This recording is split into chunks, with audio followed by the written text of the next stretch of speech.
going to talk a little bit about spinal trauma today, one of our favorite things, including discussion of what we need to do with the hospital, with the trauma system. Obviously, spinal cord injury, spinal injury is a real common problem for us. We generally do quite well with, but we still have some sort of a learning curve, as we're noticing from our case reviews.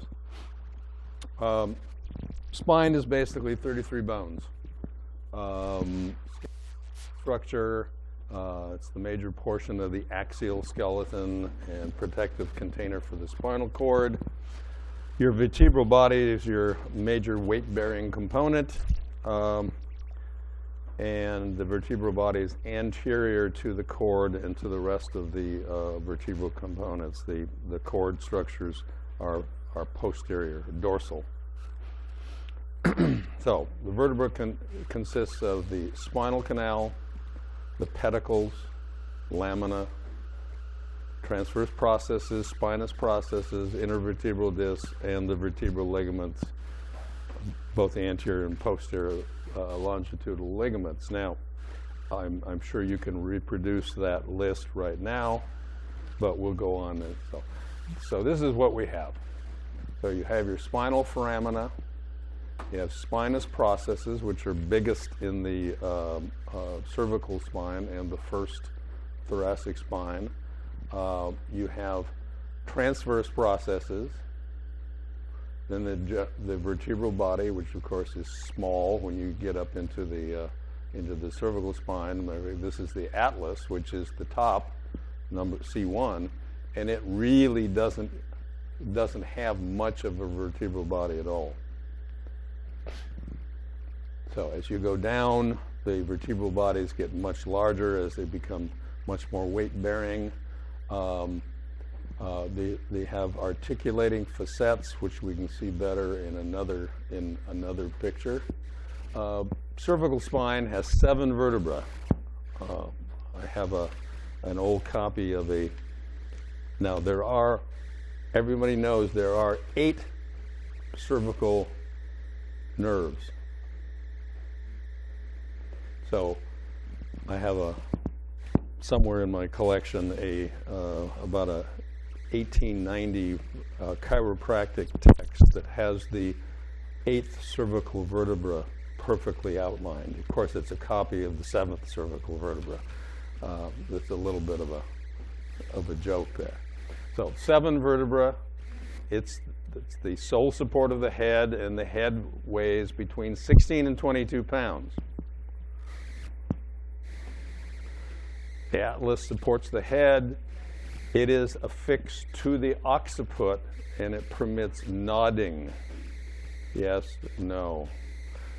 C2 is the axis that has the odontoid process, otherwise known as the DENS, D-E-N-S, and it projects upward, provides a pivot point for rotation.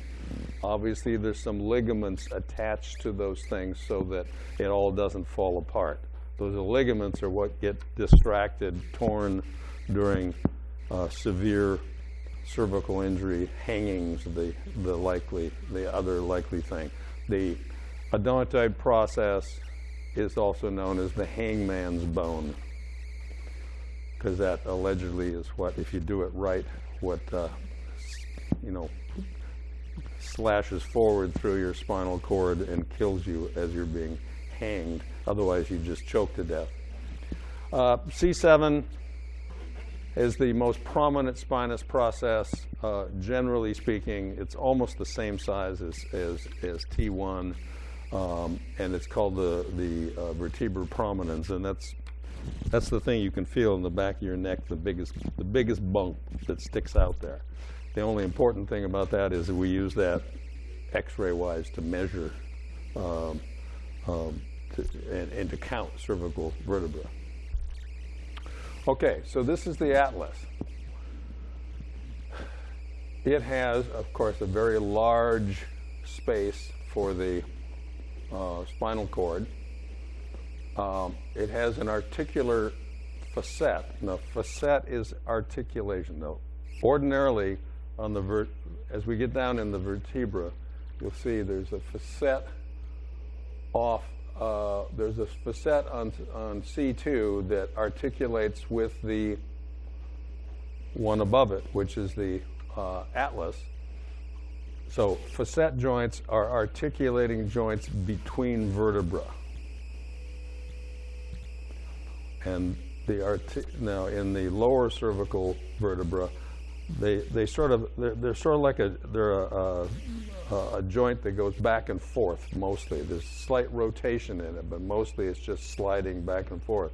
And when it just like a knuckle, when you pop your knuckle, you get a snapping sound. That's the release of, actually that's the release in the joint of gases that are saturated in the fluid in the joint, and that's the gas popping out of solution that you hear. Now, when the chiropractor snaps your neck, it's the facets that are sliding and popping, not the vertebral bodies itself. It's very difficult to distract a vertebral body. Matter of fact, to distract the cervical spine, we do that occasionally when people have what's called subluxation. They slide the facets over each other so that the vertebra is almost uncorked. It's almost uncocked. So we can get that back in place by putting traction on the person, putting them in anesthesia, and putting traction to their cervical spine. But it takes about 150 pounds of distraction force to move it 1/4 of a millimeter. In other words, a lot of force. Hopefully the chiropractor isn't moving your vertebral bodies that much. Yeah, you hear that, like... He doesn't like this. I know.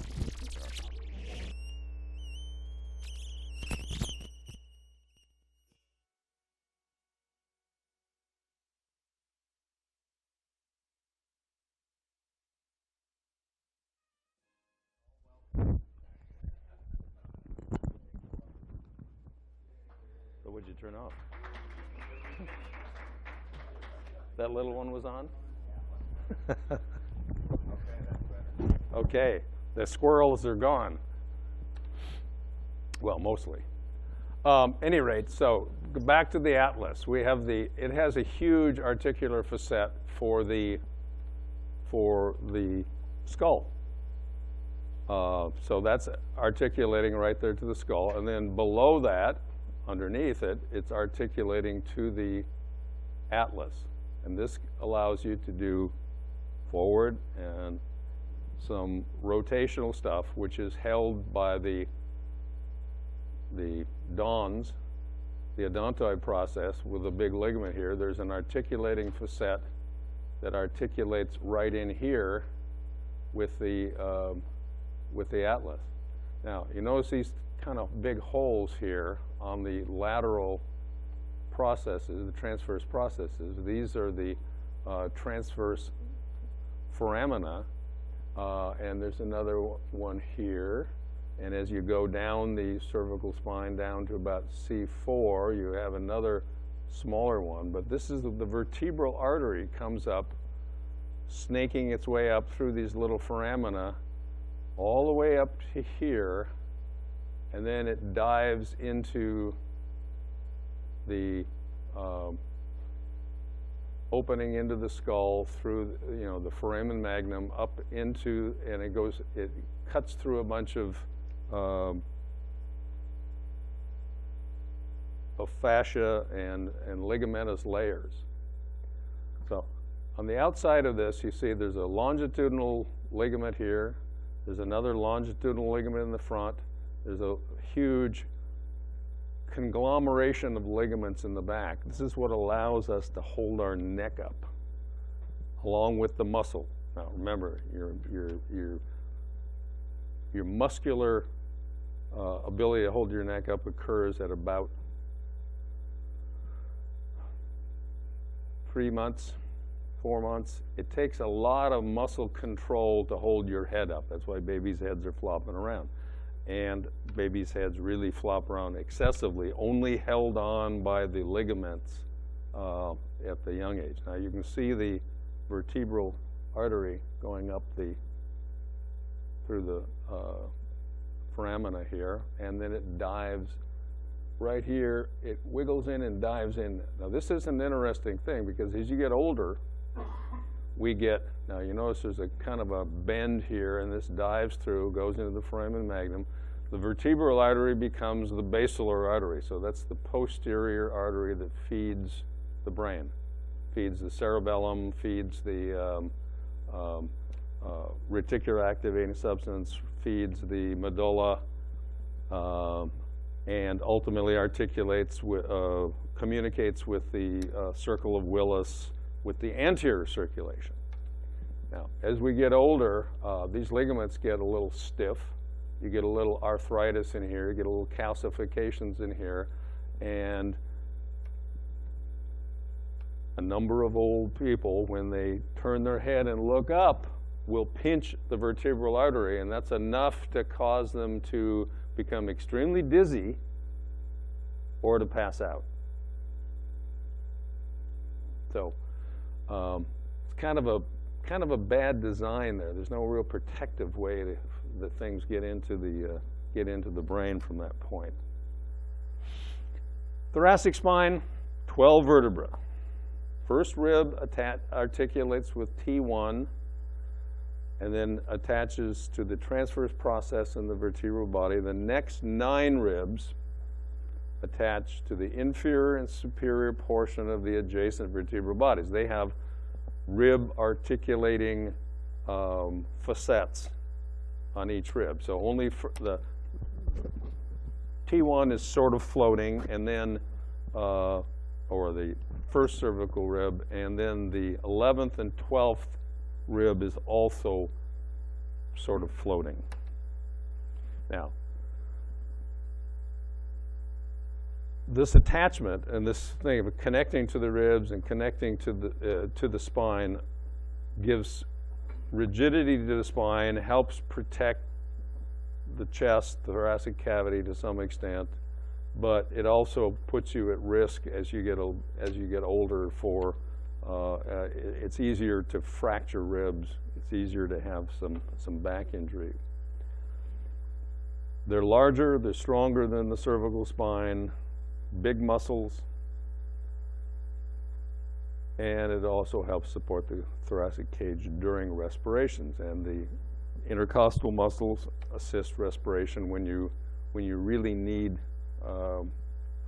when you have need for extra oxygen. So big vertebral body now, smaller spinal canal, cord canal.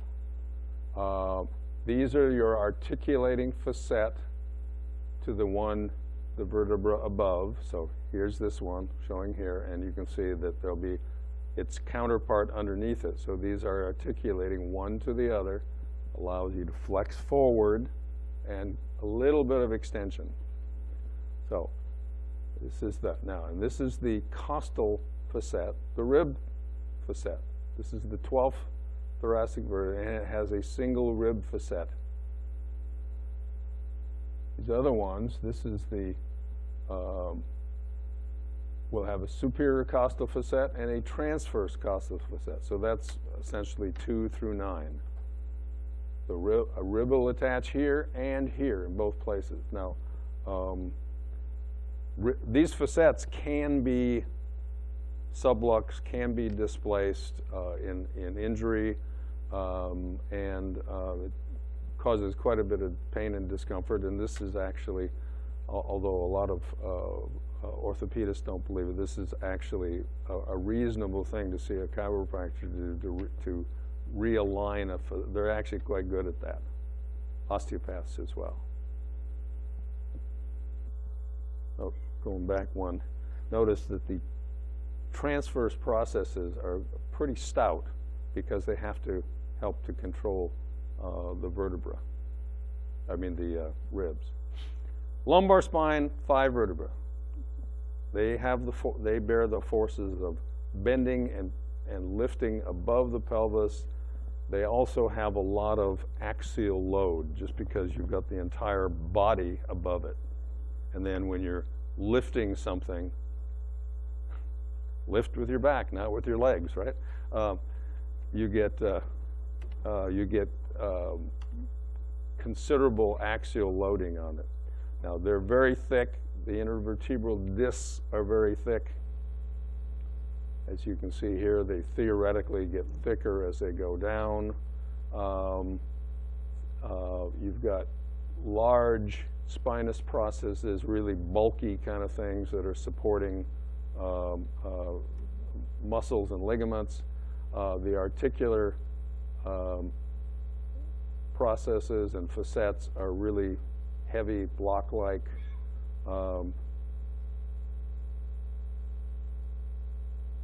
And the spinal canal is fairly narrow in here because the spinal cord actually ends about here.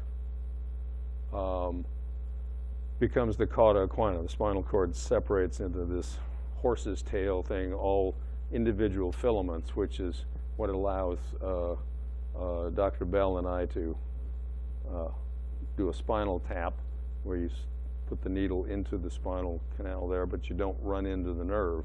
If they squeal at you and all of a sudden become, you know, paraplegic, you've done it wrong. You've gone too high. So we measure, we feel these things down here, and you know, you say, well, okay, this is the first, this is the second, and we're going to go into the second or third. So just trying to get into the through the dura and get some spinal fluid. Sacral spine, ordinarily 5 fused vertebrae.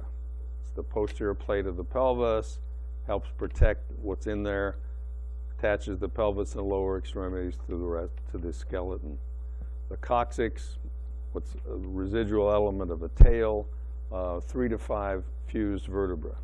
So these vertebrae are fused. Now, occasionally we will find unfused, some evidence of poorly fused or unfused cervical or sacral vertebra, but it's uncommon. Now, these are fused, they're a little looser. This gets broken often in a bad fall and can be quite painful because there's not much you can do about it.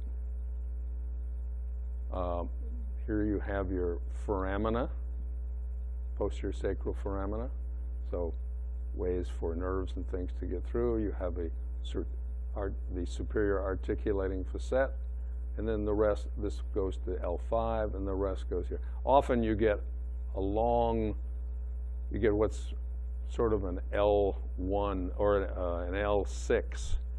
The first sacral is unfused or incompletely fused, and we can see it on X-ray. It looks more, and so theoretically the person has a little bit longer spine. It's really not. It used to be thought to be a big problem that would make their spine more mobile, more prone to injury. I don't think that's ever borne out any scientific proof, but it's always good to tell a patient that's the reason, I guess. Now, a couple things to consider for pediatrics before we go on is that infants have the ratio of head to body is very big. So the head size compared to the rest of the body is huge. So it's heavy. And they don't have neck musculature that's developed yet. They don't have the nervous control of it, and they haven't developed the ability to protect their spine with their neck muscles. Their discs are full of they have a high water content, which makes them more likely to have shear forces. Their facets, instead of being somewhat vertical, are horizontal and shallow, so it's more prone to shear again. Their naturally, their cervical vertebrae are anteriorly wedged forward, because babies are curled like this for a long time. And they're almost always anterior. So when you take an X-ray, when we take an X-ray of an infant, it often looks like they've got some anterior compression of the vertebra. They don't. But with this anterior tipping, it's more prone then to injury flopping forward. That's why we put babies in backward facing car seats, because you don't want them going forward in a car seat in a sudden stop. The odds are that they're going to hit head on rather than being hit from behind. They don't have any uncinate process. Now, it didn't show well, but in the normal cervical vertebra, from vertebra 3 through 7, there are laterally a couple of ridges that rise up on the superior portion. They're called the uncinate process, and they help to stabilize the vertebra in the adult. Babies haven't developed that yet. So they're a little bit more, so they're more prone, just like all these other things, weak muscles, high water content of the disc, narrow or shallow horizontal facets, and then they're prone to lateral rotational and shear forces. And then their vertebral growth plate is quite brittle too, so if they do sustain an injury, they can have prolonged consequences. All right, back to the spinal anatomy. The layers of meninges are the dura mater, the arachnoid, and the pia mater. Cover the entire spinal cord, peripheral nerve roots that exit from the spinal cord, and the CSF fills the subarachnoid space. So the cerebrospinal fluid has nutrients, removes waste products, and is there as a hydraulic shock absorber. Your cord, when you look at the cord, the next picture, there'll be an anterior medial fissure, which is a big crease along the ventral. So ventral is the anterior part. It divides the cord into the left and right side. There's a posterior medial fissure, which is more shallow. It's on the dorsal surface, the back side, and it also helps to divide it. The central area of the spinal cord is dominated by nerve cell bodies, so it's gray matter, same as the brain. White matter is surrounding the gray matter, and it's comprised of the axons, your nerves themselves. So, dorsal medial sulcus, ventral, and this is gray matter, this is a C3, and then white matter surrounding it. And this recapitulates itself all the way down the spinal cord with varying sizes of the central gray matter. You notice this is at T2, a lot of action happening at there in gray matter, and then S2. Now, the fact that this is central gray, that this is brain matter essentially, is sort of the confounding problem of why we can't heal after cord injury, because we haven't figured out ways yet to heal brain. You kill brain gray matter and it's killed. The axons, the more peripheral they get, then you can heal. So a peripheral nerve, after the axon leaves, let's say it leaves T2, wanders out toward the upper thorax, it's got sensory fibers, it's got motor fibers in it, and if it's injured, it can, under the right circumstances, grow back. It actually grows out from that. But if you actually injure it at the level of the cord, it's pretty well not able to be reproduced either. Axons transmit signal upward to the brain or down to the body. So the ascending tracts transmit signals to the brain. They're essentially, think of them as the sensory tracts. And sensation is pain, light touch, movement, the proprioception, the sense of where, you don't think about it, but you know when I'm standing here, I know where my feet are. My brain knows where my feet are by the feedback it's getting from the feet.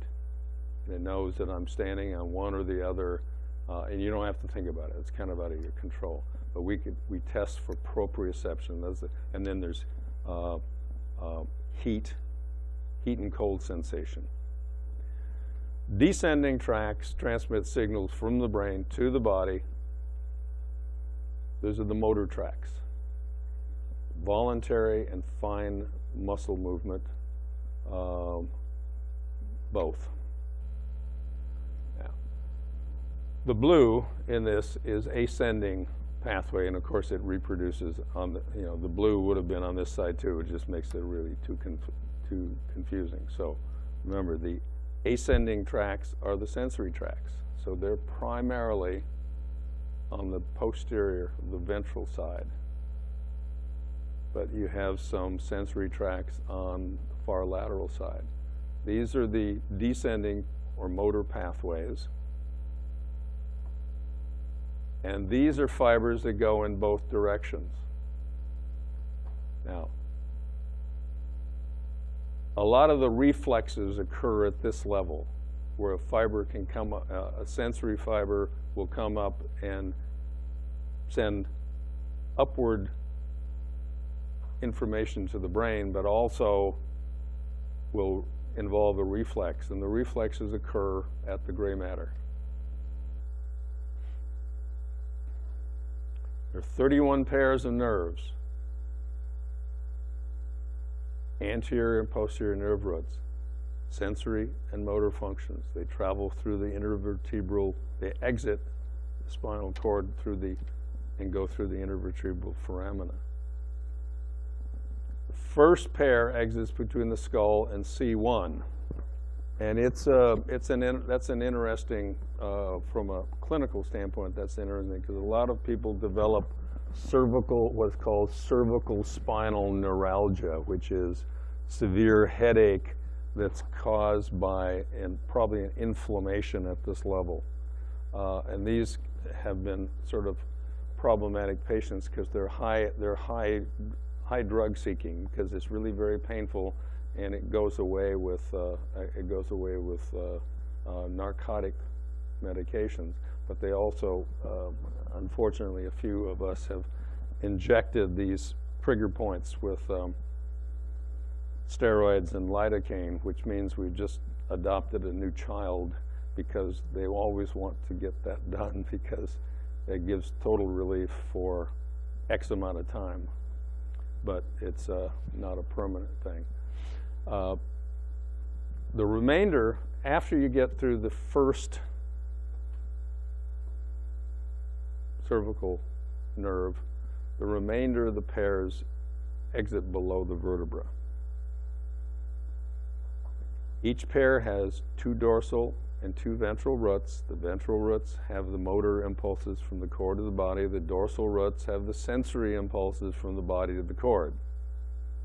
Now, C1 and coccyx1 don't have dorsal roots. It all happens through the ventral root. Now, there are plexuses. Plexuses are nerve roots that converge in a cluster of nerves. The cervical plexus has 5 cervical nerve roots, C1 through C5. They become the phrenic nerve. The peripheral nerve roots C3 through C5.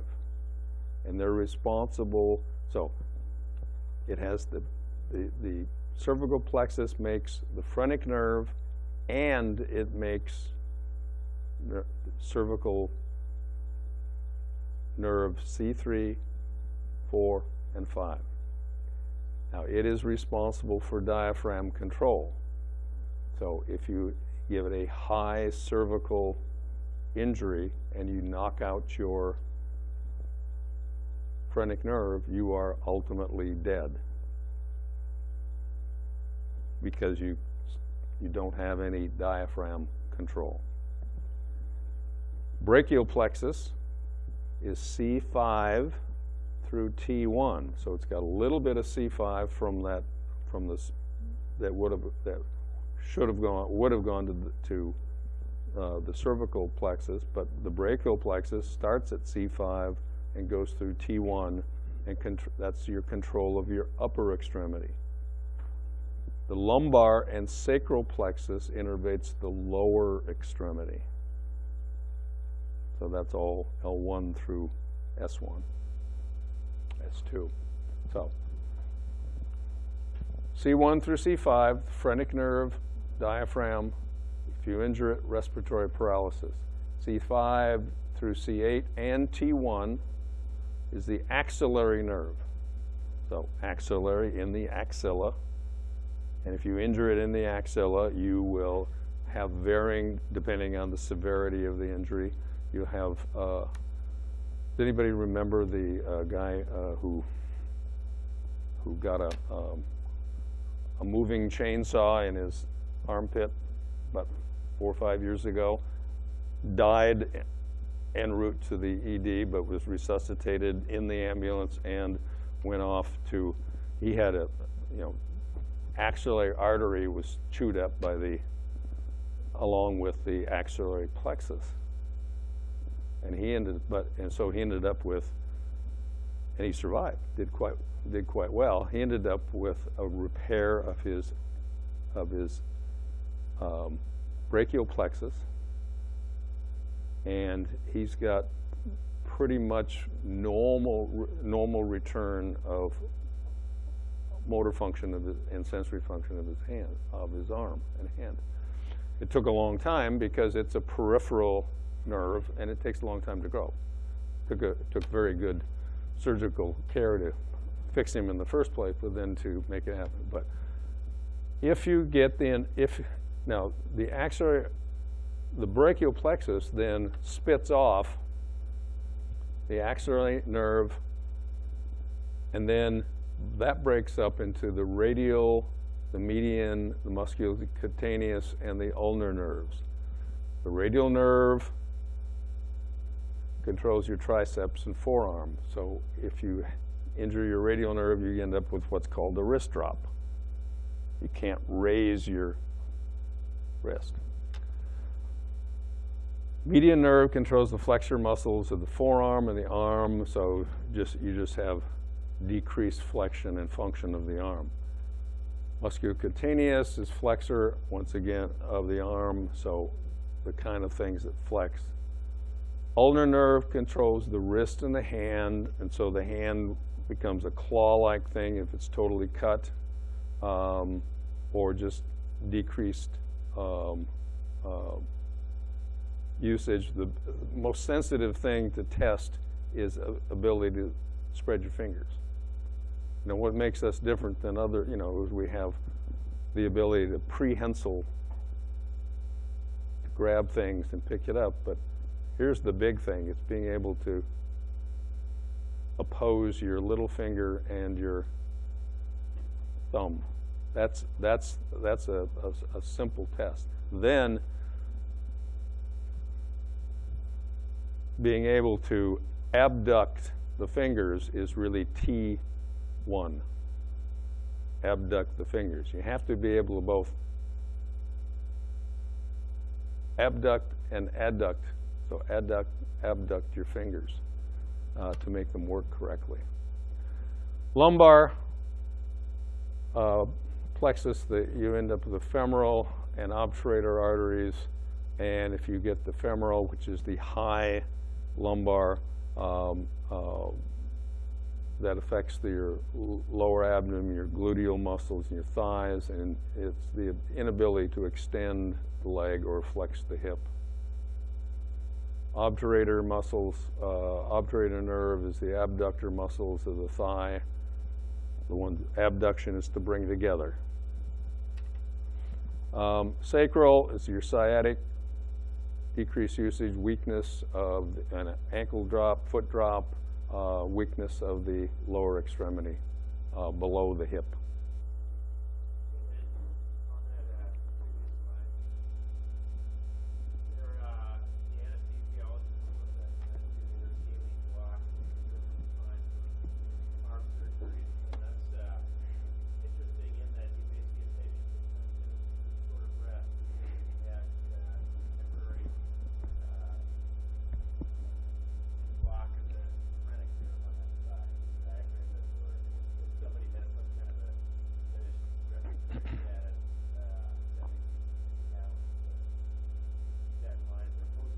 Mm-hmm.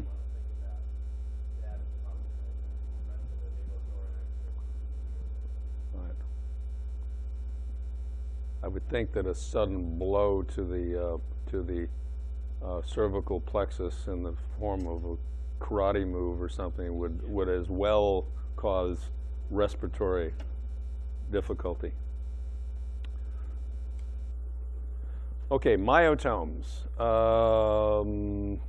refer to the concept of certain that the body will be innervated by spinal nerve roots, and there will be specific muscle groups involved that will help you to determine more easily than the last slide where the injury may be. So the key myotomes for you guys to remember is arm extension.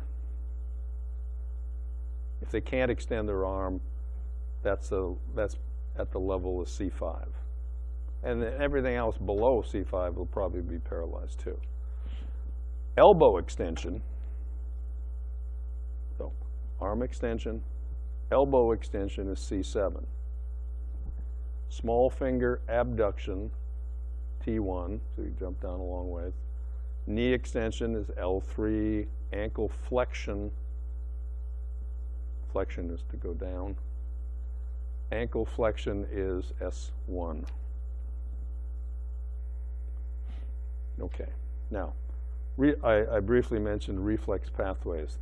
Function of reflex pathways is to speed your responsiveness to a stress, to reduce seriousness of injury, and for body stabilization. And they occur in special neurons called interneurons, which are in the spinal cord itself, in that gray matter stuff. For example, if you touch a stove, you get pain from that. That travels up to the brain. It would take a little time to process that, seconds, microseconds, whatever. But if your hand was still resting on that hot stove, that could be bad. So at the same time it's going upstream, it goes to the interneuron within the spinal cord and causes a reflex that makes you, without saying ouch, pull your hand away. It's the reflex. Now the same thing, reflexes occur. Now there are simpler reflexes, patellar reflex, ankle jerk reflex, brachial reflex. Those also occur at that level, and that's at the level of the spinal cord, and that's to speed up the reaction. Now, when those are confused, now those are all damped by the brain. What I mean by that, if I were to tap you on your patella and you'll have the knee kick, knee jerk response, if that weren't damped by control of the central nervous system, the brain, you would continue to have that reflex, because when you kick, it stretches your patellar tendon too. So you'd keep jerk, jerk, jerk, jerk, jerk, jerk, jerk, uncontrolled. And that's what we test for when we have what's called clonus, repetitive reflex jerking, which is a sign of stroke, for example. So if I'm testing ankle reflex, you pull up on the foot like this, and the normal response is is nothing or maybe one little kick. In clonus, they go, because there's no control of the brain on that reflex. Yeah, your autonomic nervous system is broken into sympathetic, parasympathetic rather, feed and breed, controls rest, regeneration. These arise from peripheral nerve roots from the sacral and cranial nerves. Major functions are to slow heart rate, decrease digestive system activity. They do play a role in sexual stimulation too, but that's probably not our concern at that point. Then there's the sympathetic side. It's the fight or flight. That sympathetic increases metabolic rate. There are branches of nerves from the thoracic and lumbar regions. Major functions are to decrease organ and digestive system activity by vasoconstriction primarily, and primarily by the release of epinephrine and norepinephrine. They also increase systemic vascular resistance, reduce venous blood volume, increase peripheral vascular resistance by releasing epinephrine and norepinephrine. They increase the heart rate by releasing epinephrine and norepinephrine, and increase cardiac output by the same thing. A very busy slide. So you've got your parasympathetic side to these guys. So the glossopharyngeal nerve, 9, and the vagus nerve, number 10. The glossopharyngeal doesn't do a lot, goes to your salivary glands and so the parotid gland primarily. The vagus nerve, that's where all your action is. It starts out, it's cranial nerve 10. It starts out at the top. So you start innervating well, actually there's a small branch, as I've told you, called Arnold's nerve that is up as high as the lower 1/3 of your tympanic membrane and aural, A-U-R-A-L, canal.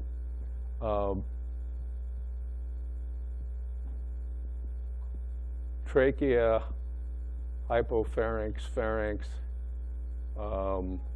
bronchi, to the heart, to the stomach, to the rest of the gut, all the way down to the bottom. Vagus nerve.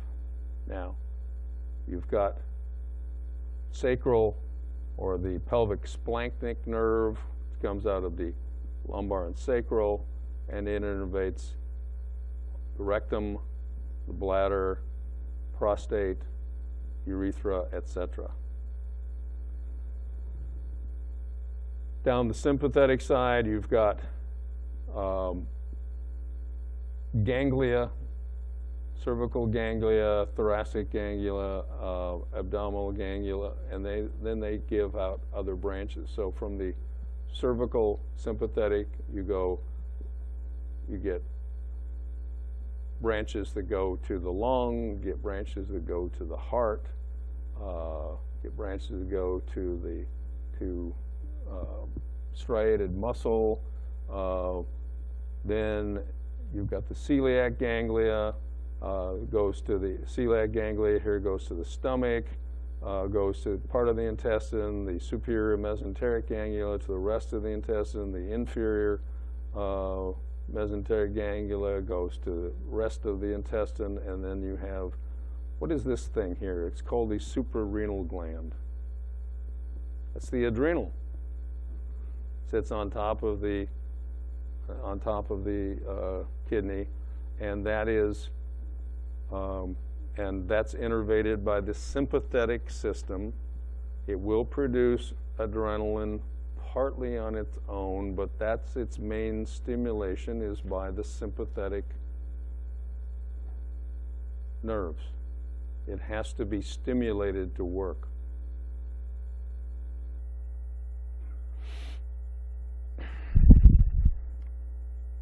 You want a break? Huh? No, let's keep grinding. Okay. All right. So now we've got a background of what's going on with the how we get there. What happens to the spine? How do we get spinal injury? Well, depending on your age and all, it's extremes of motion. So hyperextension is very bad. Hyperflexion is not good either. Excessive rotation, lateral bend, twist, axial stress, direct loading. Compression injuries are common between T12 and L2. Distraction, where things are sort of ripped apart. And then a combination of distraction, rotation, and compression flexion is not good. Other mechanisms, you can either have direct, blunt, or penetrating trauma, obviously, and then electrocution is its own special thing because of extreme muscle contraction. You can get spinal injury. With things like severe seizure, I've seen dislocations of shoulders and other injuries. I've never personally seen a spinal injury, but I could imagine it could happen. Of course, your spinal injury, the bad seizure, you seize and fall down, hit your head and neck. So, flexion injury, extreme flexion injury, flexing forward, compression, diving injury, distraction, pull things apart.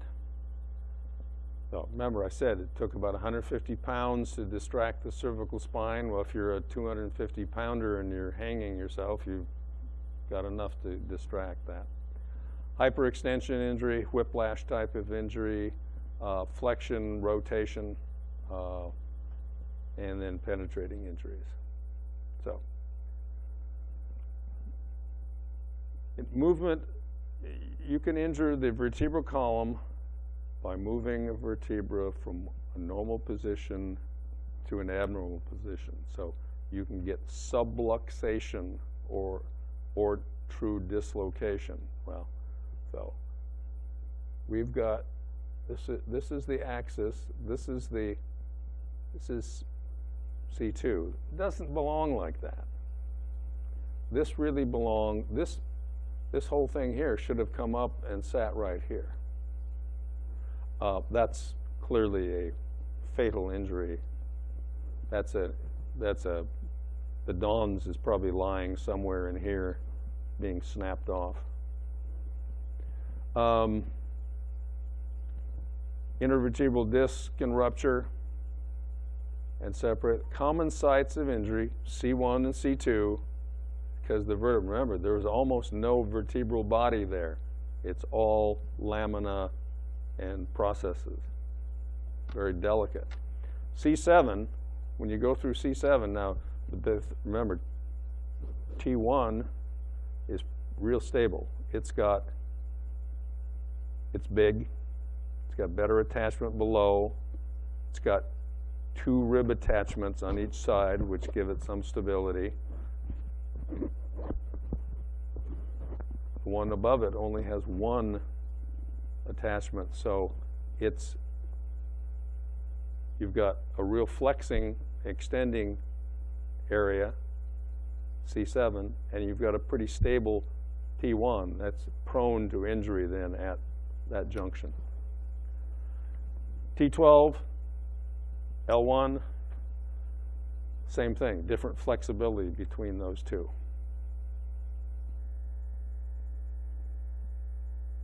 The injuries occur, cords. Cords can be concussed, just like the cerebrum can be concussed. Temporary and transient disruption of cord function. A cord, no, it will come back. But just like a concussion, you can't guarantee it comes back entirely the way it was.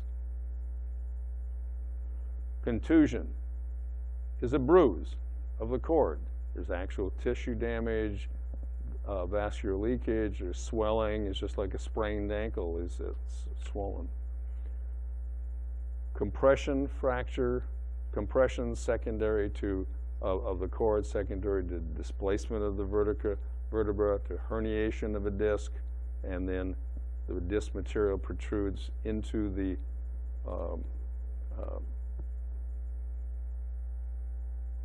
spinal cord and compresses it.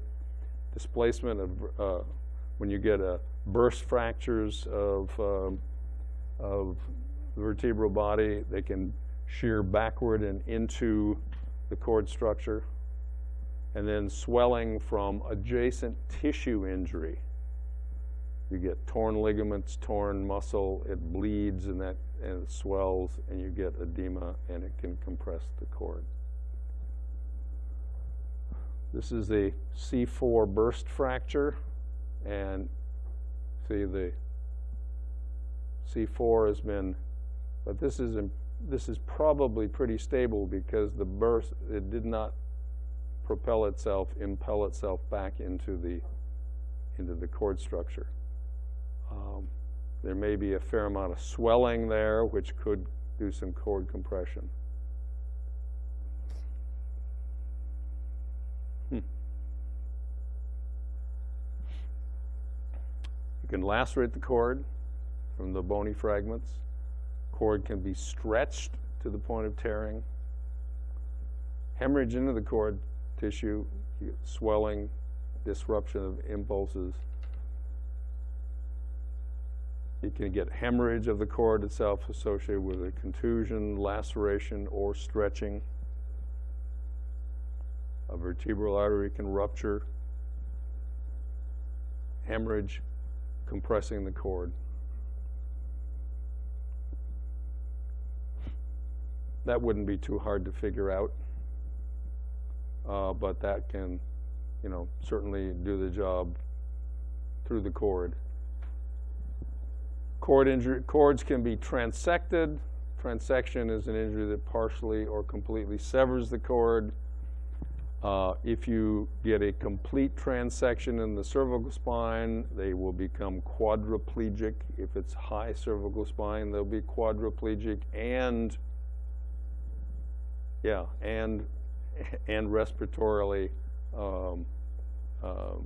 compromised.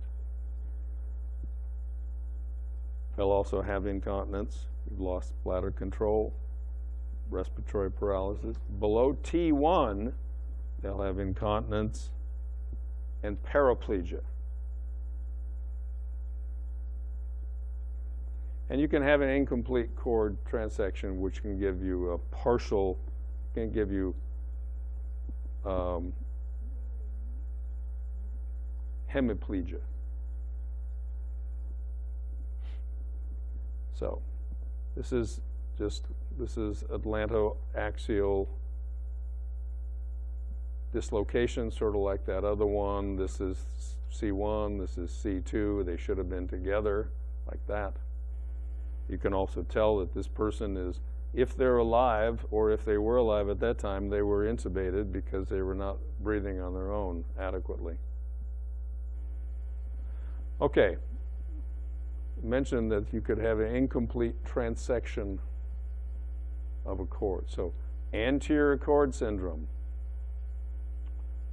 anterior vascular disruption, could be from an injury, could be from a fall, could be from flexion. So what happens is that you lose the anterior portion of the cord.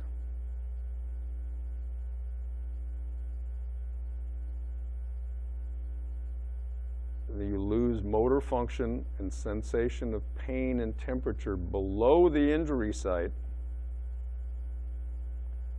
Retain fine touch, positional, and vibration sensation, which are the dorsal columns, below the site of the injury. So it's a mixed pain loss and sensation loss.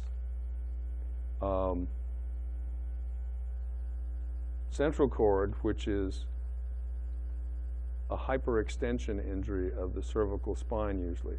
Now we had an example of that as a case review on the last time we met. This was an older gentleman, and these are generally found more commonly with older persons with some cervical degenerative disease. He was older, he was in his late 70s or so, and fell down in a rock quarry, hit his head, extended, and complained initially of some paresthesia and then some motor weakness. He said his upper extremities were weak. By the time they got there and checked him out, his motor function appeared to be okay. Transported, and then over a period of an hour or so in the ED, he developed more profound weakness to the point he could not raise his arms, and he had some sensory loss that corresponded with that. He also had some moderate weakness of his lower extremities. The motor weakness affects the upper extremities to a greater extent. So it's a cervical injury, and the reason it's caused by a hyperextension, the thought is the cord wrinkles on itself and it squeezes the central portion.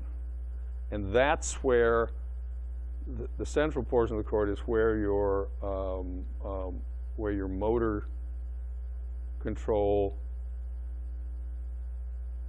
is more prominent in the center, as the closer you are to the level of weakness. So the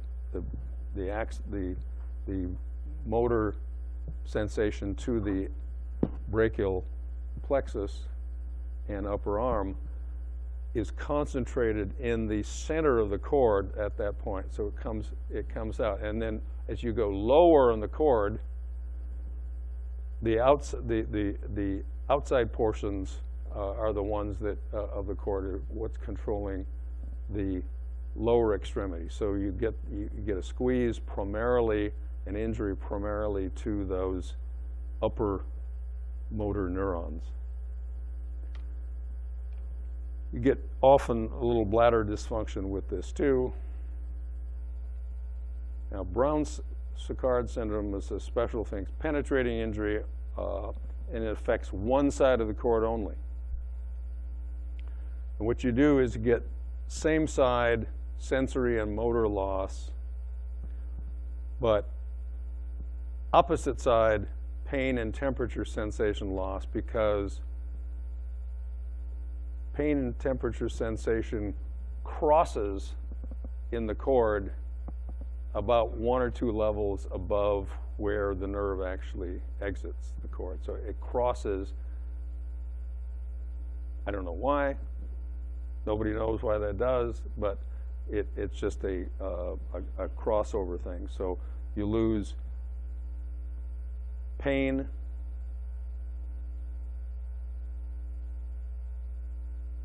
at least light touch and warmth sensation, movement sensation on the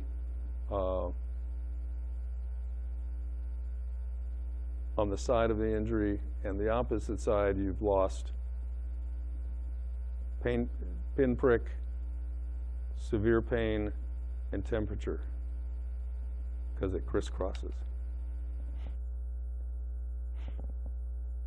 There's a cord compression at C or T6, T7, T8, and you can see that there's a complete compression and a complete loss. So this is a paraplegic.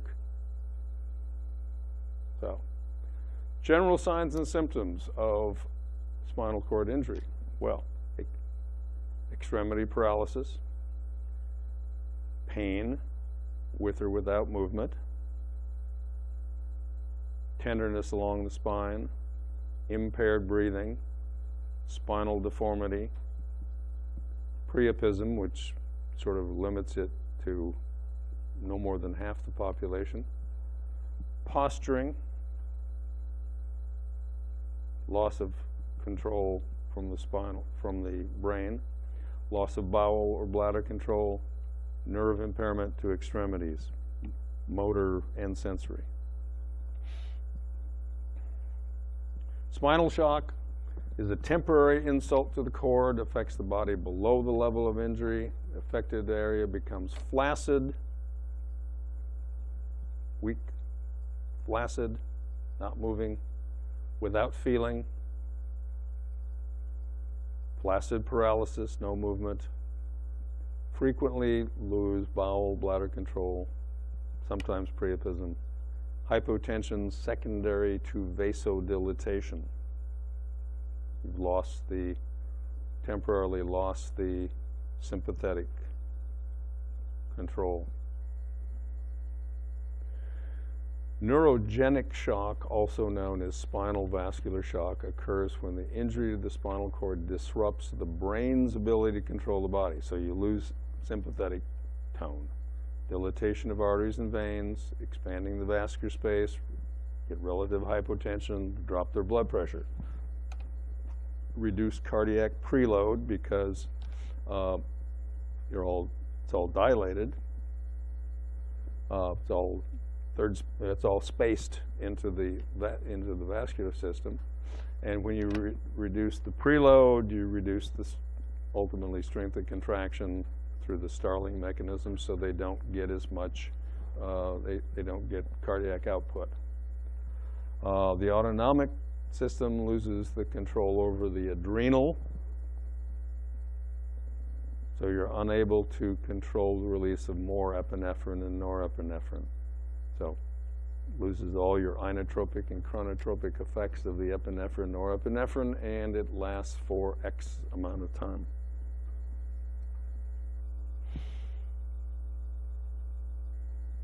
Neurogenic shock, so think they just took away your sympathetic nervous system. Bradycardia, hypotension, cool, moist, pale skin, particularly above the injury. Warm, because that's still getting some sympathetic stimulation, unless it's a really high cervical. Warm, dry, flush skin below the injury because you have only parasympathetic stimulation, and perhaps priapism. Now, a special thing for children. Now, there's a thing that we have had for years and years and years in emergency medicine. It's called SCAWARA, and it means spinal cord injury without radiographic abnormality. It means we had a kid who had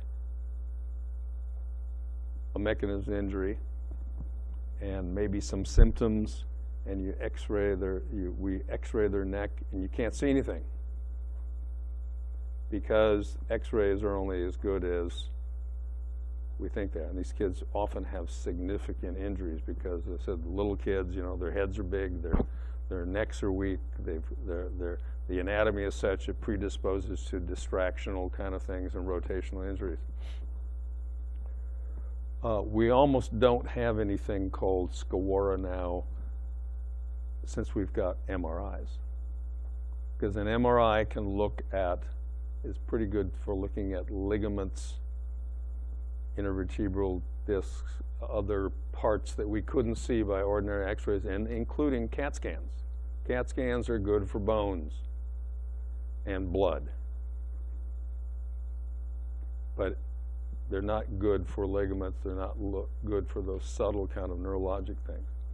The mechanism of injury for the kids are primarily, and this is in order, hyperextension injuries, hyperflexion injuries, distractional injuries, where they twist out of shape and distract their spinal cord, and then spinal cord infarction caused by vascular damage at the time of that injury. In under 8 years old, the primary causes are motor vehicle accidents, particularly in infants who are not in the correct seat belts or seat controls, falls, little kids who decide to go out the window, second story, or child abuse. Over 8, motor vehicle accidents and sports injuries. Sports injuries, and this is where things like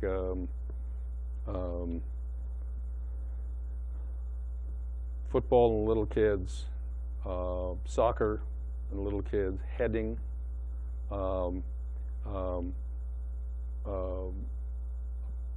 kids who are in gymnastics.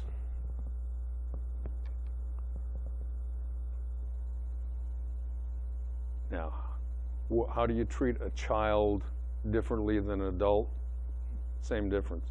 ABCs, but your neuroeval, I mean the very bottom thing, that last S, suspect injury based on the mechanism.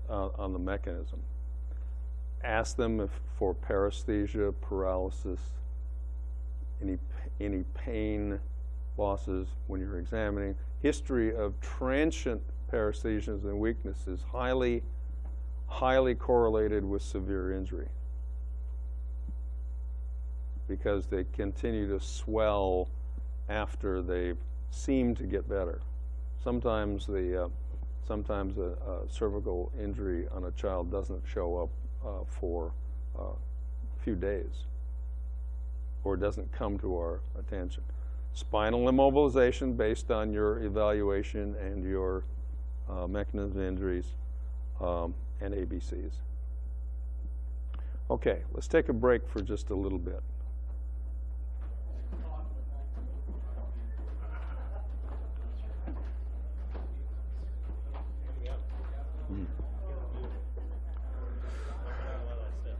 I wonder if we have enough time. We're moving along here.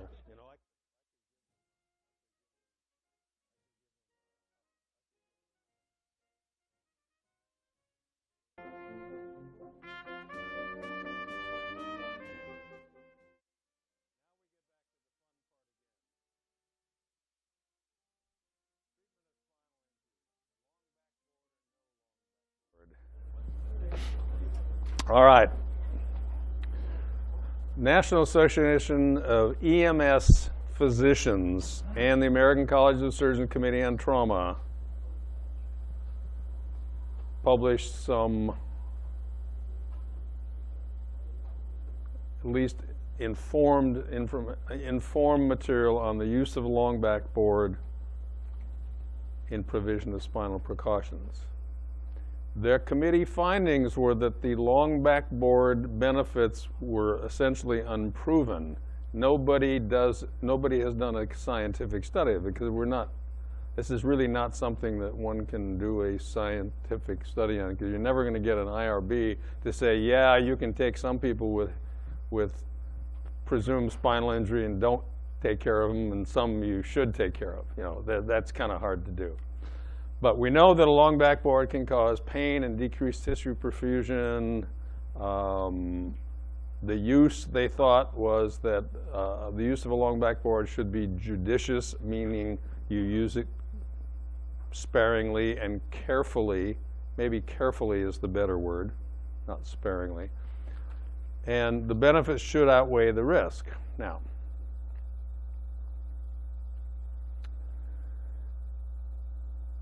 they did say, their position statement, that appropriate patients for long backboard immobilization were blunt trauma with altered level of consciousness, spinal pain or tenderness, neurologic complaints, paresthesias, weakness, whatever, anatomic spinal deformity. When you examine them, you feel their spine is not in the right alignment.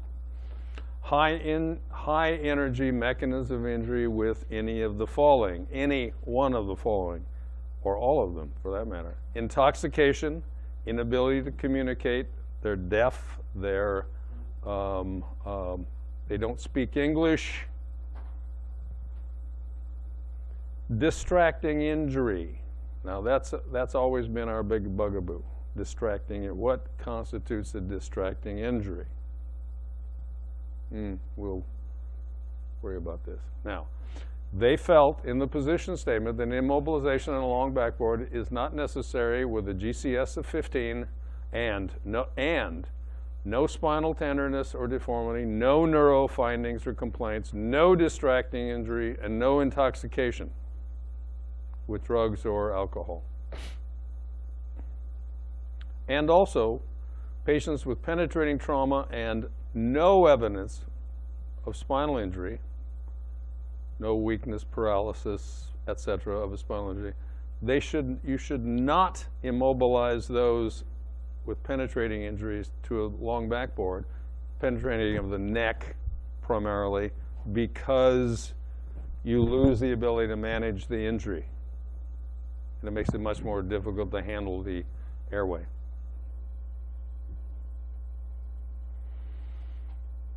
Spinal precautions, they did recommend spinal precautions with a C-collar and immobilization to the gurney if the patient were ambulatory at the scene. Patient required long transport,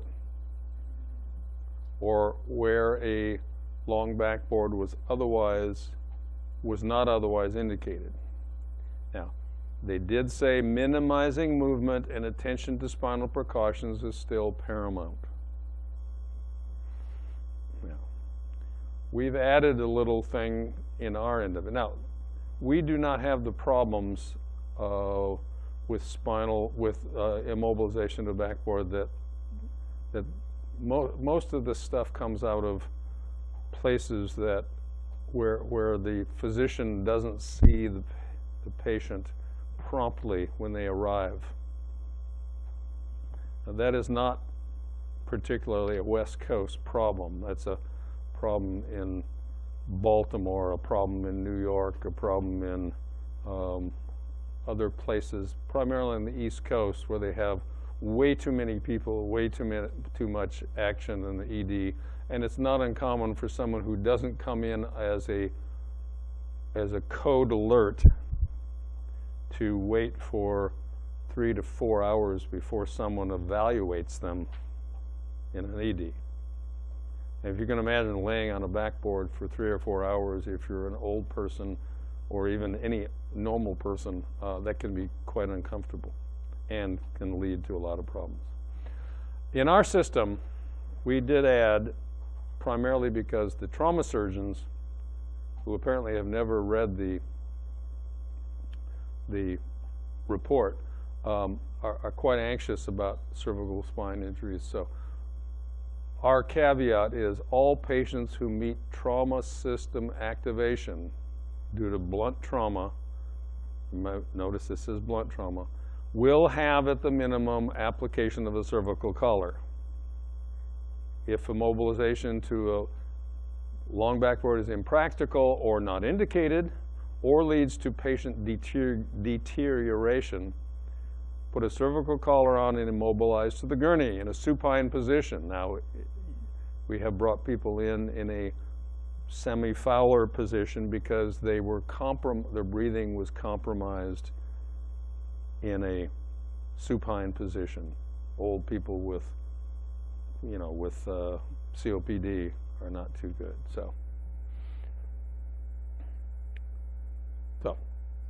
how do we assess our spinal injured patient?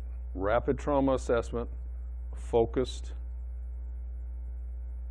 assessment, rapid assessment.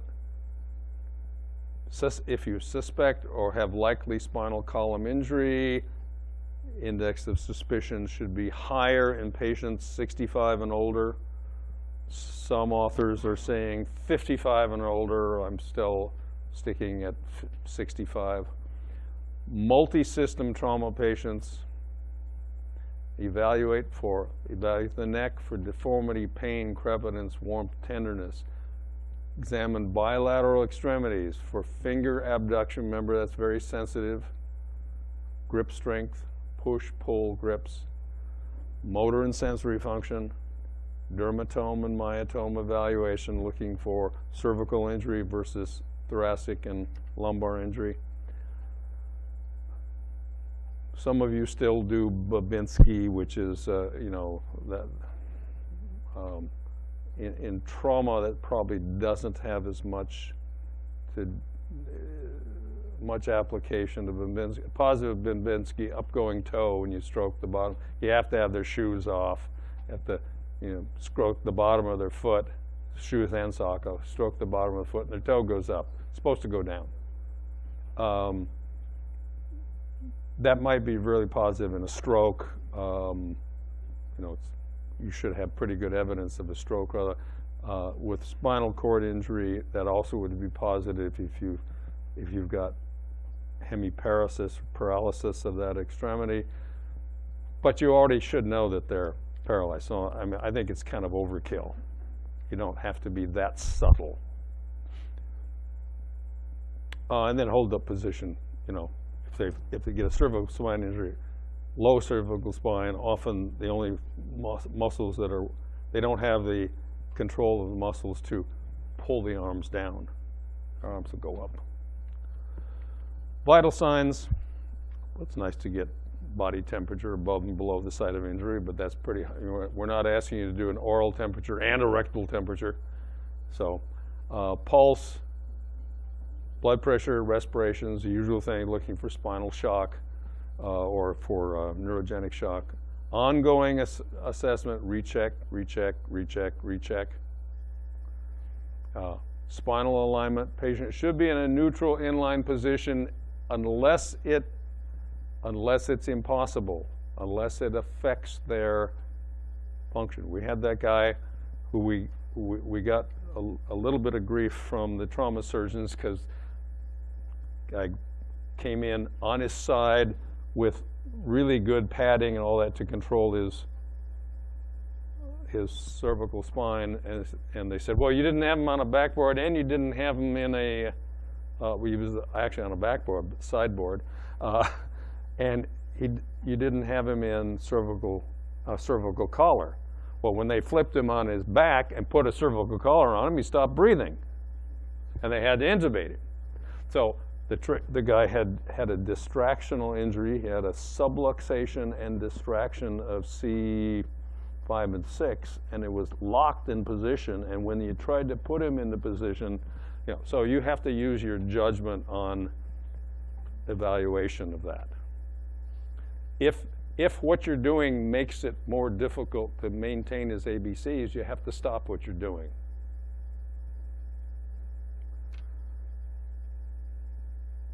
Hips and knees should be slightly flexed if you can. If they've got lower extremity injuries, you can't do that. Support the head and neck, though. So contraindications to neutral position is movement increases pain, noticeable resistance is met, or increase in neurologic deficits, or gross deformity of the spine, or compromise of their respirations. So less movement is better. Now, if they have neurogenic shock, remember, vasodilatation, hypotension, bradycardia often. Fluid challenge first, isotonic solution, dopamine for blood pressure. You can use atropine for heart rate. I would, if you had a profoundly bradycardic and hypotensive person, I might consider doing an epi drip because it'll drive both your blood pressure and your heart rate.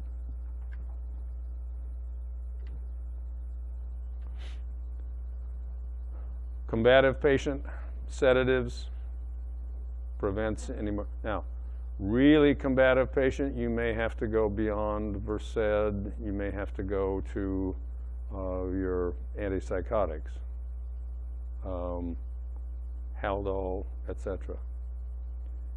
So medications would be Versed, Haldol. Now, as you need to manage the rest of the patient, paralytics and intubation. Remember, as soon as you paralyze somebody, though, and markedly sedate them, they've lost the ability to help to protect their spine. So that's when you need to be careful packaging. Our spinal immobilization algorithm is pretty straightforward. It has not changed despite what everybody thinks it's changed. It really hasn't. This is exactly the thing that we'll give Mark credit for that one. He's the first author on this. We published this 24 years ago? 20 years ago in GEMS. And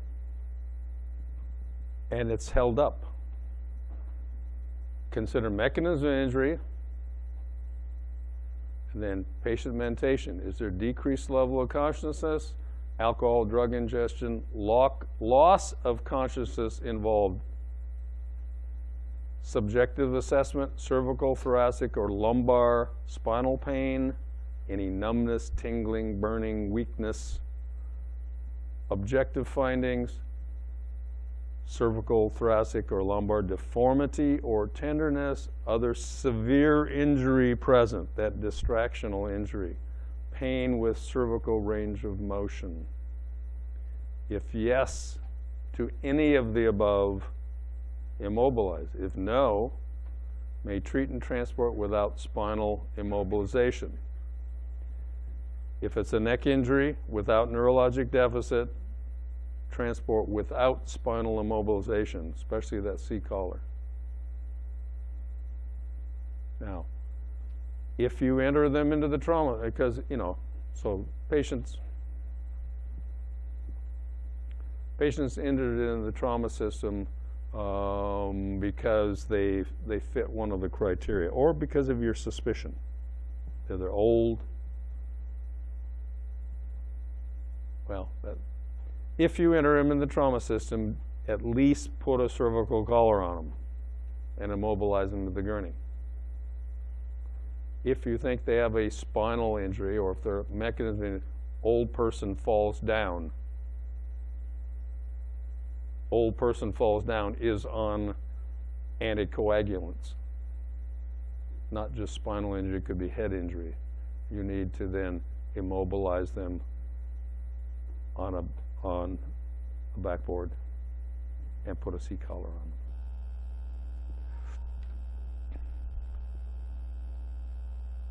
Now we've got some case reviews which I think are germane to this.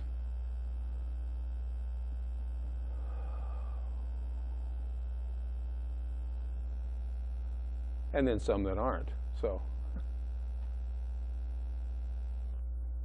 okay.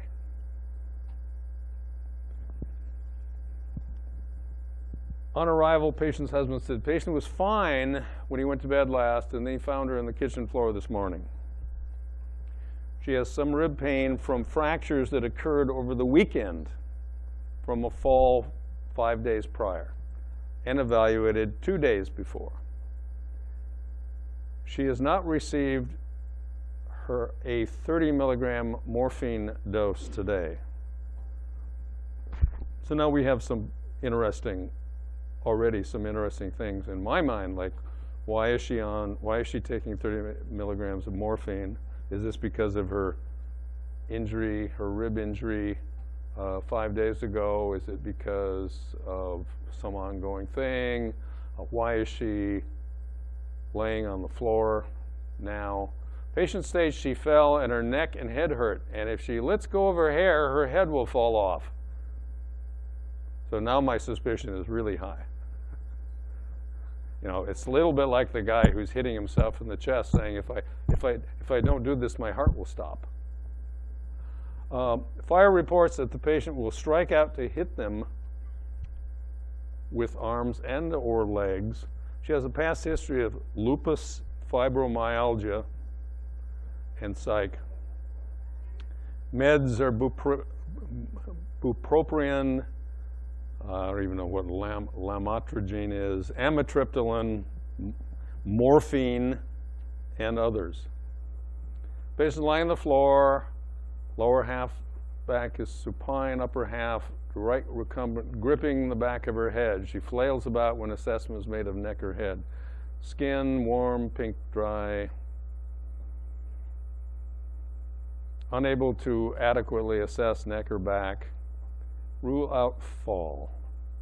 2 milligram Versed for agitation and comfort to move patient. ABCs, vitals, monitor, IV, cabbage, no change, en route to ER, room 5. So glucose was fine, got some midazolam, blood pressure. Blood pressure was okay, pulse is 80 and regular, GCS 15. So, patient trend. Now, she is 61 years old.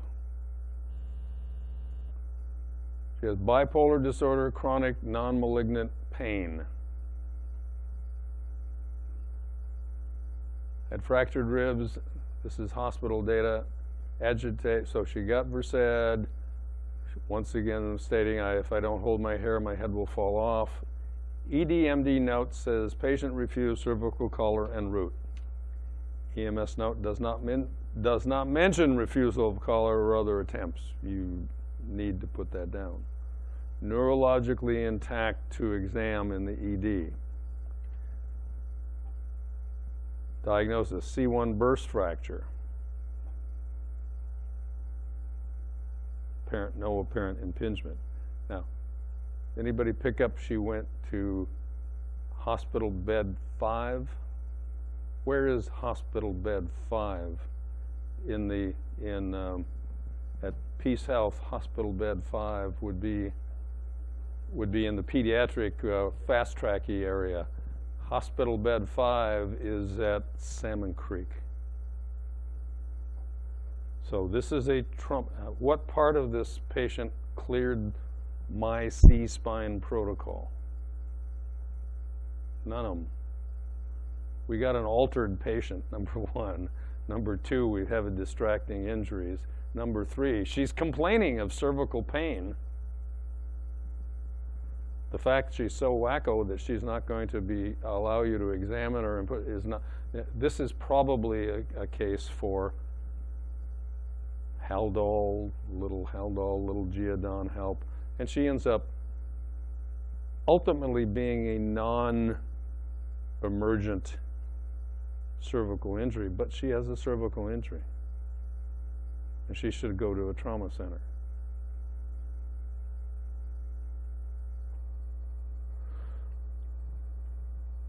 Dispatch code 1 for a patient who fell at the jail. Uh-oh.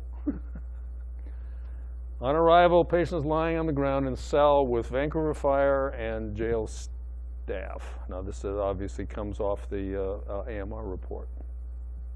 Staff reports patient jumped headfirst from a sink in his mental health cell. He's on a suicide watch. Staff, per video, believe the patient didn't lose consciousness. They must have sat there and watched the video over and over again. Have you seen the video now?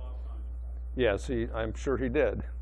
And the video has been viewed since, and he does, in this, he does get up on top of the sink and dives, a beautiful swan dive, right to the ground, arms at his side.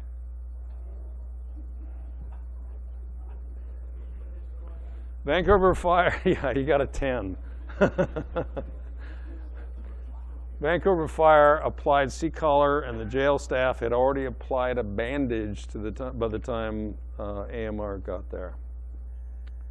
Patient's alert and oriented, appears to have mental illness. That was kind of a given, I guess. So,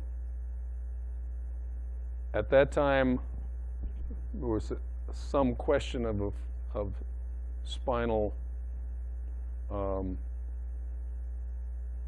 At that time, there was some question of whether the C collar was applied, or they were just simply holding cervical immobilization.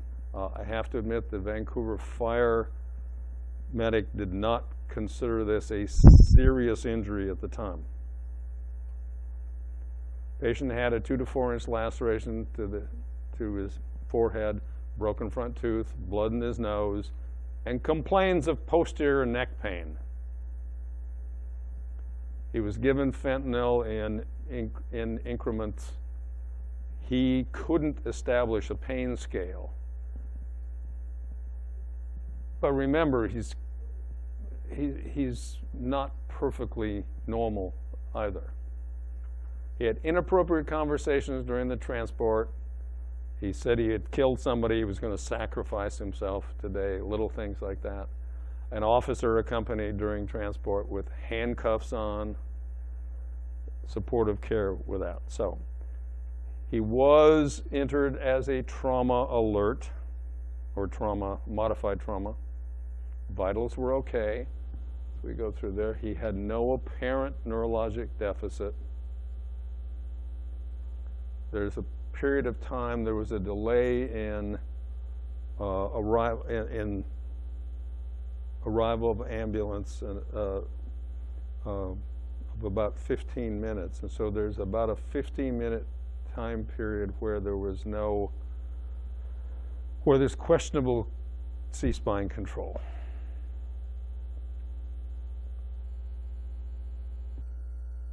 Went to CT, had a comminuted anterior C5 wedge fracture with grade 1 retrolithosis, which means part of it goes backward. However, the MRI,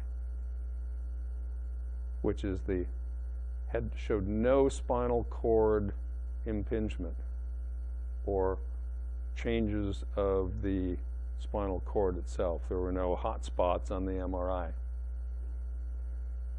So the posterior elements of the spine were thought to be normal, intact. His neuro exam stayed normal. Neurosurgery said, well, we think we should just manage this non-operatively. You know, this is not a person that I would be really anxious to take to surgery and then deal with as a post-surgical problem. And they felt that he's not a good candidate to put a halo on, because you get this halo pinned in there and he's going to jump off something again, and then he'll really be kinked. So they said, well, keep him in a C collar for 3 months, because he's going to go, to a psychiatric institution for a while. So he's probably at Western States now, and he went back to jail. Great. Yeah. Yeah, Yeah, it turns out we have, how many beds do they have there now? 5 to 7 beds at the jail are full of essentially mental health patients waiting for state disposition, because there's just not enough places to put them. So, take-home point is, this guy fit all the elements of our protocol for cervical immobilization, and was ultimately cervically immobilized, and did have a cervical fracture. Whether the fact is it was going to cause him severe but he needed to be stabilized from the get-go. And just because, and the fact that he wasn't able to normally communicate because of his mental illness. He can't even give you a pain scale.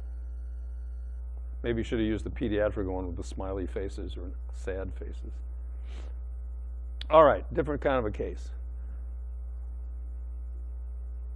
Breathing difficulty, 69-year-old female complains of shortness of breath. Says she's had a cold with multiple asthma attacks in the past 2 days. Episode began several hours ago. She used a ProAir MDI several times without relief. States increased MDI usage the past 2 days, denies chest pain or productive cough.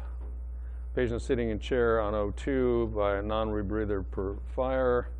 Appears short of breath, speaks in 2 to 3 word phases, anxious. Blood pressure is 228/84, pulse 92, pulse regular, respiratory rate 40. Upper right lung sounds diminished in the upper right, wheezing, rhonchi noted, left lung diminished, wheezing, rhonchi, etc. Wheezing, wheezing, wheezing.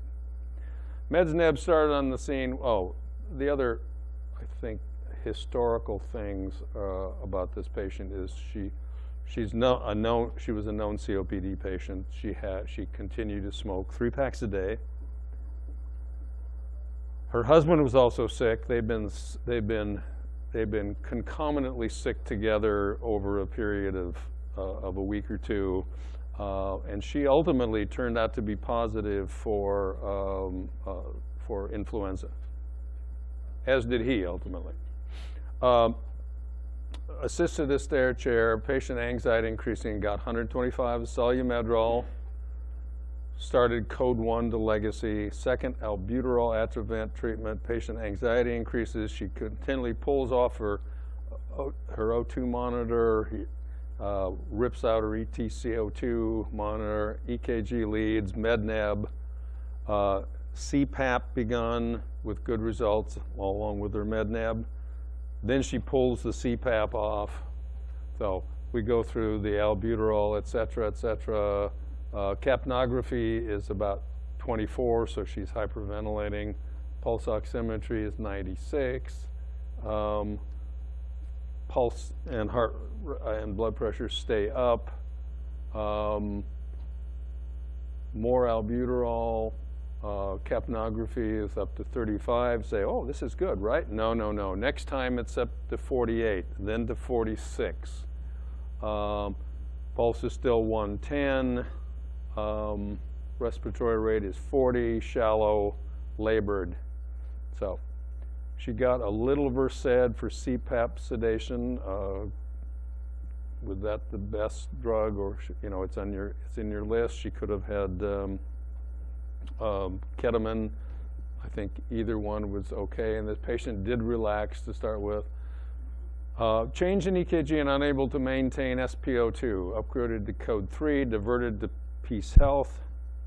Requested ALS assist. They got it. They stopped and got an ALS. So respiration assisted with BVM. RSI performed due to fatigue, falling SpO2. Request by patient to be intubated. Intubated 1 for 1 with a 7.0 with the King Vision. ET placement confirmed by ETCO2 in waveform. So we get scooting along here. She's intubated, ETCO2 waveform detector is good. Her capnography after intubation is 61. So she's now CO2 retaining significantly. Now her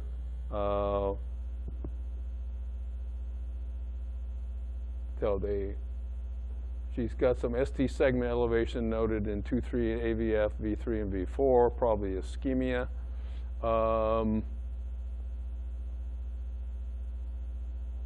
CO2 value is 72, 75 on arrival at the hospital. ETCO2 waveform was done as she was transferred to the gurney. It was confirmed by the ED staff.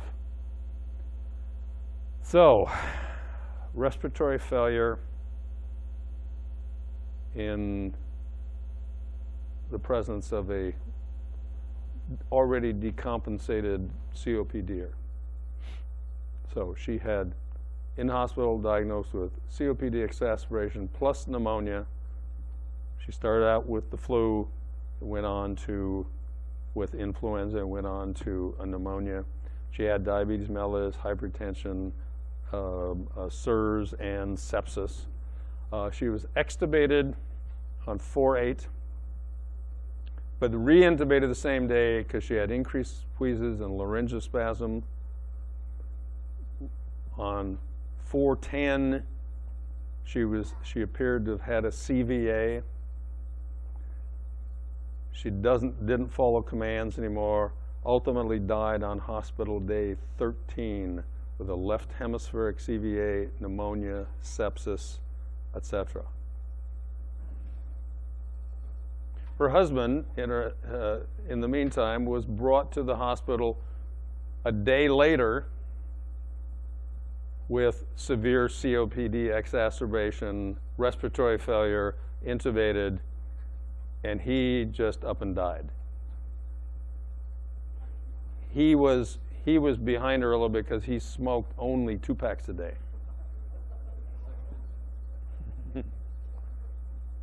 So, okay, now this is a great. Patient lying in grass in fetal position complains of nausea and vomiting due to heart problems. States her heart sometimes goes into AFib.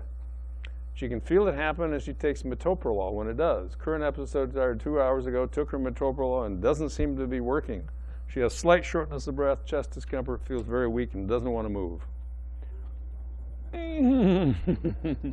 Yeah, I wouldn't want to move either. What's her heart rate? What's her heart rate? Pretty damn close. It's certainly above it's above 220. It's probably closer to 250, 260. That's pretty fast. And okay, so my basic rule. This is pretty nice and wide, right? Agree? I would call this wide. So, is this VTAC? My basic rule is on an adult, I can't see a VTAC occurring in with a rate of 220, 250. That's got to be supraventricular, a short reentry circuit. So, I mean, I suppose you could have VTAC. That certainly can degenerate the VTAC. Now, we also have another hint, or another anxiety here. This person gave us a history of atrial fibrillation. When I see atrial fibrillation with a wide complex, I begin to worry about things like WPW syndrome. And basically, we don't treat. Now, I don't want to. If we were going to treat this person with drugs, I wouldn't want to treat this person with something that would block the AV node, because that will end up then with ventricular tach or ventricular fibrillation. So we would avoid adenosine, we would avoid diltiazem and verapamil. Now, the nice thing about this, she is conscious alert. She doesn't have a palpable radial pulse. Her skin is pink, but it's cool and dry. Hands and arms are cold. She's complaining of nausea and vomiting. She's obviously not wanting to get up.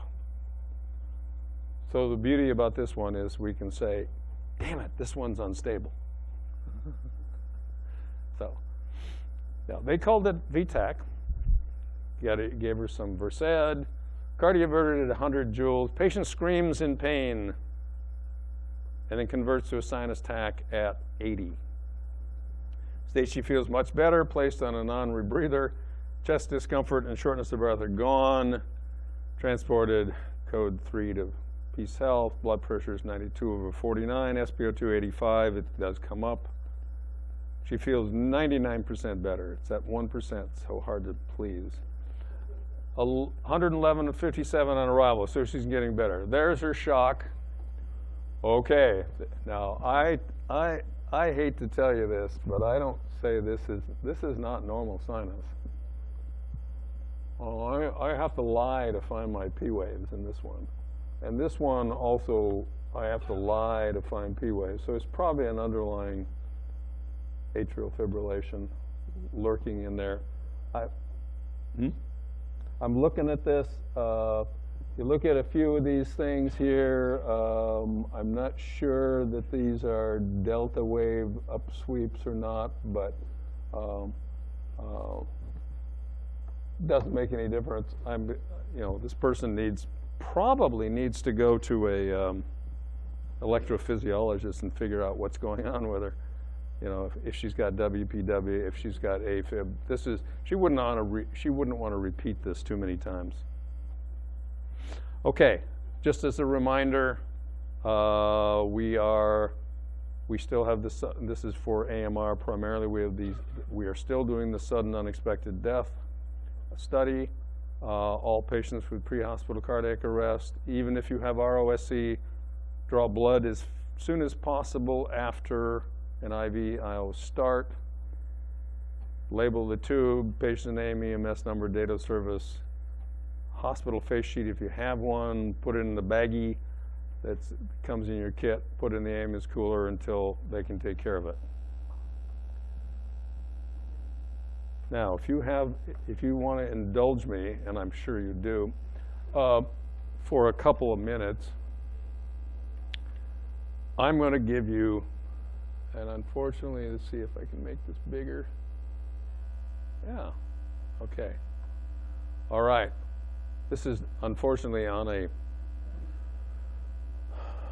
not on a PowerPoint. This is on a thing. But we are done with the amiodarone lidocaine placebo ALPS study. We published it. And there it is. New England Journal of Medicine, amiodarone lidocaine or placebo in out-of-hospital cardiac arrest.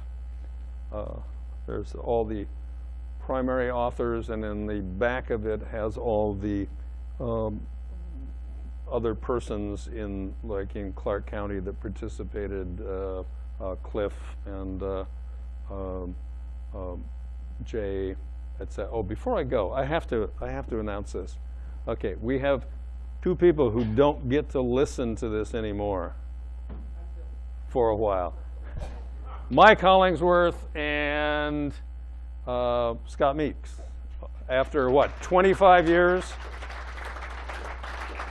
Oh, so they are retiring.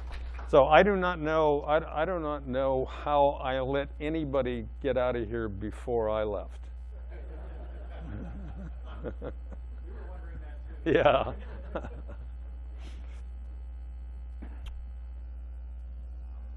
So this is what we had, 326,000, well, this is the base background. There's almost, 350,000 out-of-hospital cardiac arrests per year.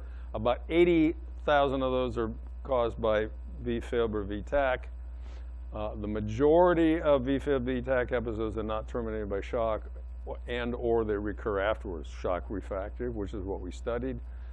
And of course, that's associated with worse survival. The best survival is the guy who has an arrest, is sparked once, and recovers. So our main aim was to look at the effectiveness of amiodarone versus placebo. Secondary aim was lidocaine versus placebo and lidocaine versus amiodarone. And this is only on survival to hospital discharge after out-of-hospital cardiac arrest initiated by a shock refractory VFib VTAC. So, as you guys all know, adult non-traumatic out-of-hospital cardiac arrest, persistent or recurring VFib VTAC, vascular access, they got a vasopressor, epinephrine, and then they got amiodarone, lidocaine, or the saline placebo. The primary outcome was survival to hospital discharge. Secondary outcome was survival with favorable neurologic status. It's called we evaluate patients using what's called a modified Rankin score. So if the Rankin score is high, above 3, then that's considered good neurologic. Essentially, that means the patient went home with minimal, went home to activities of normal living without major deficit. Not went to a sniff because they were neurologically impaired.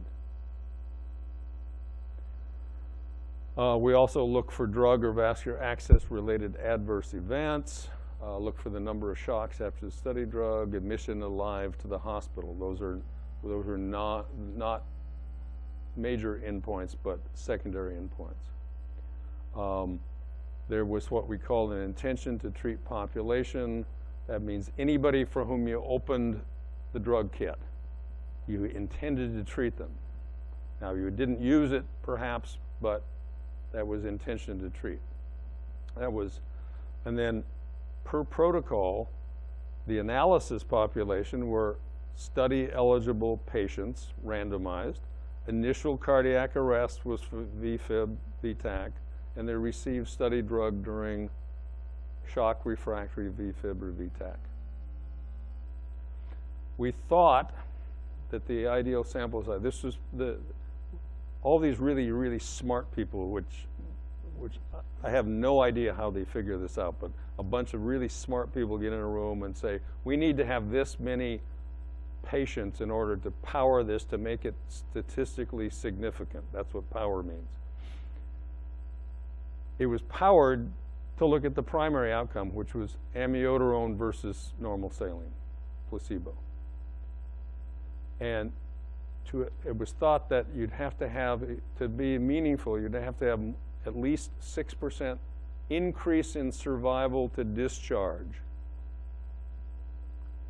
which meant you had to have at least 3,000 patients total, at least 1,000 in each group. Now, it turns out they underpowered it. Lidocaine versus, so then we had, the three groups, lidocaine versus placebo, lidocaine versus so lidocaine, amiodarone, and placebo group. So we went through all this stuff. You don't care about all this stuff. But we ended up with a by the time we got done, 2 years plus of the study, we ended up with 3,026 people. So we needed 1,000 in each group. We got, in the amiodarone group, got 974, lidocaine group 993, and placebo group 1,059. So it, evens out to slightly more than 3,000 patients. The ages, now this is put in as to show that actually the study itself was extremely well designed, whether or not they designed it for power or not, because the randomization was perfect. Literally, there's no difference in the age groups. Literally, there's no difference between between males versus females. Public location, so the access to public, to being seen, access to bystander CPR, et cetera, was even in all groups. Witnessed, bystander witnessed versus EMS witness versus the rest, all the same. Bystander CPR was exactly the same in the groups. Calls to scene arrival was the same, literally.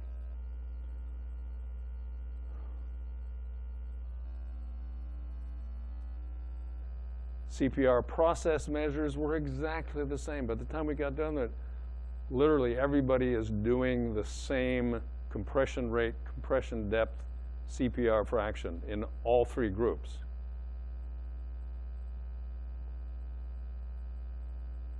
Advanced airway is essentially the same too.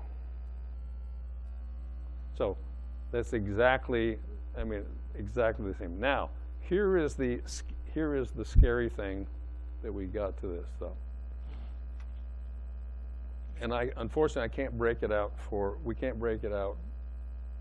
No one has broken it out for Clark County. No one has broken it out for the Portland Metro Clark County area. EMS call to the first drug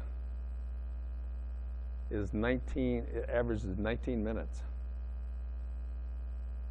which seems a little long. They got there 5 or 6 minutes. So what's the big delay for a 14-minute delay before they get the first study drug?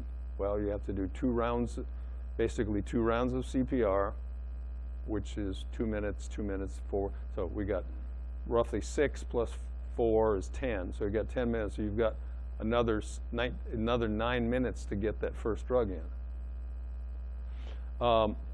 Now, here's the interesting thing.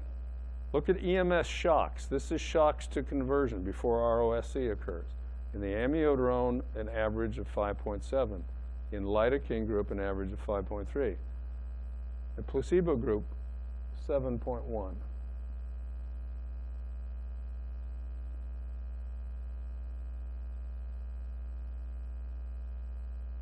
Now,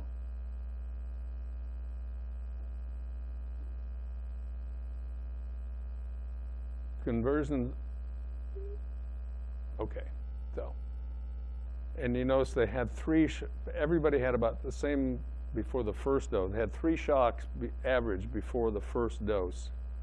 But then after the first dose of the study drug, there's a big difference there. 2.7 shocks, 2.4 for lidocaine, and 4 shocks to convert for the placebo group. So apparently the drugs are having some effect at that level. So, admitting live to the hospital, amiodarone versus placebo, 4.7, 3.9. Lidocaine versus placebo, 47, 39. Amiodarone versus lidocaine, exactly the same. So 6% and 7%, which turns out to be not statistically significant. Well, we said, well, maybe it's the problem of the hospital. So we looked at, and literally everybody in all the groups had the same kind of care in the hospital, the best we can determine. They all had, the same number had targeted hypothermia, same number had cardiac cath, the same number had implantable ICD, etc. So,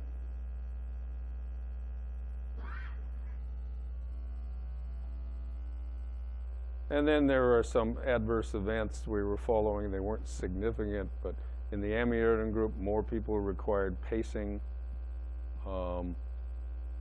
as you would expect, actually. And there were seizures. There were a few more seizures in the lidocaine group, as you might expect, too. Lidocaine can induce seizures. Amiodarone can increase the need for cardiac pacing. Survival to discharge. Amiodarone versus placebo, no significant difference. Lidocaine versus placebo, no significant difference. And there's no differences between the two.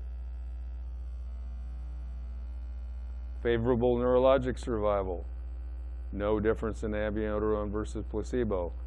No difference in lidocaine versus placebo. Now, this is the a little sub-study, and they didn't allow us to actually write this up as a result because it wasn't intended. We didn't write it down as our intention as an endpoint. We didn't say we'd look at this, and they said, well, maybe you didn't power for this one either. However, they liked the information so well that the writing for the New England Journal is a real pain. They have editors who are the toughest nuts in the world. They just make you stick to exactly. Plus, you have to stick to exactly the number of words that they say you can have. I wanted to use emojis on some of the stuff, but they thought that wouldn't work. So they, but the 2 of the editors then wrote an editorial that follows right after our article in the New England Journal, and they talk about this part, because this is the important part. Witnessed versus unwitnessed cardiac arrest. So there were more bystander witnessed, almost 2,000, versus 900 or 850 or so unwitnessed arrests. Survival to hospital discharge of the witnessed versus unwitnessed. So bystander witnessed, amiodarone versus placebo, a significant difference, 5%. Lidocaine versus placebo, 5%. Significant difference, significant at a p of 0.03 and 0.04, which is a statistically significant thing. Unwitnessed arrest, there's no difference.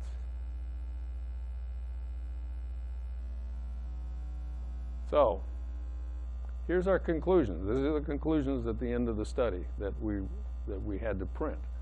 Overall, neither amiodarone nor lidocaine significantly increased survival to hospital discharge or favorable neurologic outcome. Both drugs, however, improve survival to hospital admission, improve survival to discharge in witnessed VFib, VTAC arrest, and adverse drug events were infrequent and probably not significant. So your way of saying that is that probably no harm the drug.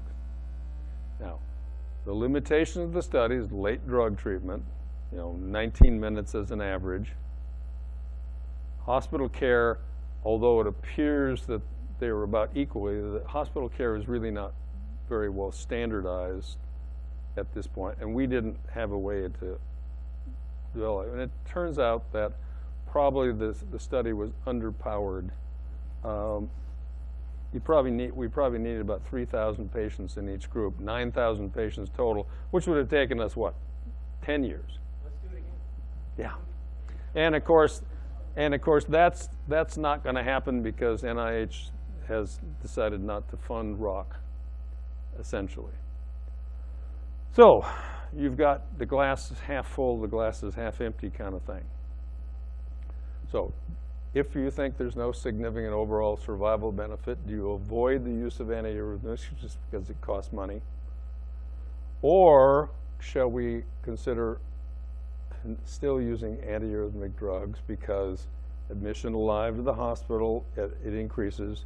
The trend is, there's a trend in overall survival to discharge, although there's not it wasn't significantly significant.